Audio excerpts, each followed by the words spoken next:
Okay, I'm going to try this again because I filmed it the other day and I feel like I rambled and I didn't get any of my points across. So, these are my favorites from October. There's only 4. And I'm going to go ahead and admit, I am terrible at telling people what a book is about because I don't want to give away any spoilers, even if it's an older book, because what if somebody wants to read that older book?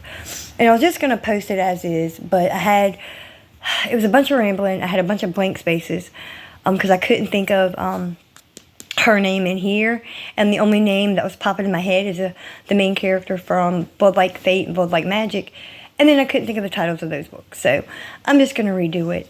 So I'm going to give you a little bit of what I can, the title, author, and then a little bit, because I don't want to give away spoilers. So this is When by Victoria Laurie. It's about a girl who basically can tell you when you're going to die. She could see it over your head if you're in person, or if it's in a picture or whatever, she could still see it. She can't tell you how you're going to die, but she can tell you when. And, I liked it. It was an interesting concept. The story was easy to follow. To me, it was just an easy, quick read, and I liked it. The Last Graduate, Book 2 in the Scholomance trilogy by Naomi Novik. I like this. I'm on Book 3 now. Not sure what page I'm on, but I do like it. It's dark academia. It's just about, are they wizards? I guess you would say wizards, witches, healers, those types, I guess. They get into this school and you basically got to fight to survive. The main character goes in by herself. She's lonely for a while, but then, a whole bunch of character growth later. She ends up with friends and different things like that. So, I like this one as well. This is a standalone, The Millionaire's Wife by Shalini Boland. Hopefully I'm pronouncing that right. It's a mystery thriller. When it comes to being my favorite, and I had to organize them and list them as a number, this would be number 4 on the list. But I do really like it because I do like mystery, I do like thriller. The main character is married, and in the end, just to go ahead and put it out there, in the end, somebody close to her basically screws her over and she didn't see it coming. And also her ex is crazy. And I'm going to leave it at that. Everybody knows this book, Kingdom of Ash.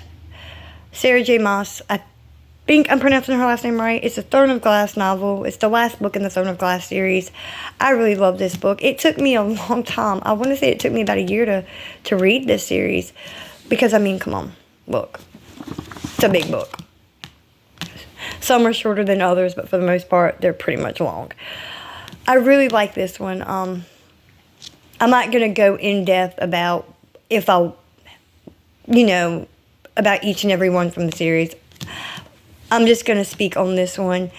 The wars that were going on in here was devastating. This book, though, had parts that made me cry, but then there was also parts that were kind of funny and had me, laughing a little bit. But the devastation, the war, the death, just heartbreaking. And then everything Aelin, I guess I'm pronouncing her name right, because I know it was Selena, and then Aelin, just the main character, and I'm sure everybody knows this by now. She went from thinking, she's Arlen's assassin, and then she ends up being the king's assassin. And then she finds out, she's a princess. And then she finds out she's part fae. And that's all I'm going to say on that. Because, at this point, I'm sure everybody knows these books. But I'm sure at the same time, there are people that want to read them but haven't yet. It's a really good book. I will add, though, just as full disclosure, the thing I found out about myself in the last couple of years is I do not like long series. The ones on my shelves that I already have, I'm going to read, obviously. Well, except for that one. We'll talk about that in the DNF video.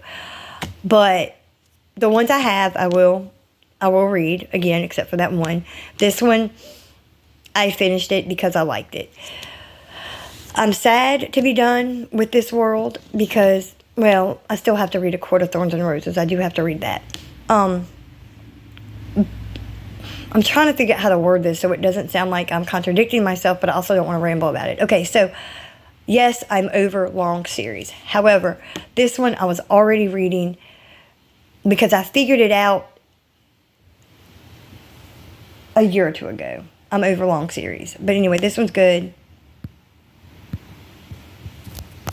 Okay, let me finish. I am sorry about that. I heard a weird noise and it tripped me up for a second. So what I was saying is I loved this series. Sad to be done with it, but also I'm happy to be done with it because over the last couple of years, I found out that, I'm just over long series. I don't need my series to be super long.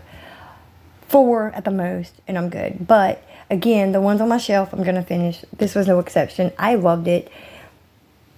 And I know that sounds like a contradiction, but I did love this book, and it's in my top favorites from October. Hopefully all that made sense, and it didn't sound like a bunch of rambling mess. Because the first one did, and that's why that one's not going to go up and this one will. Have a great day. Bye.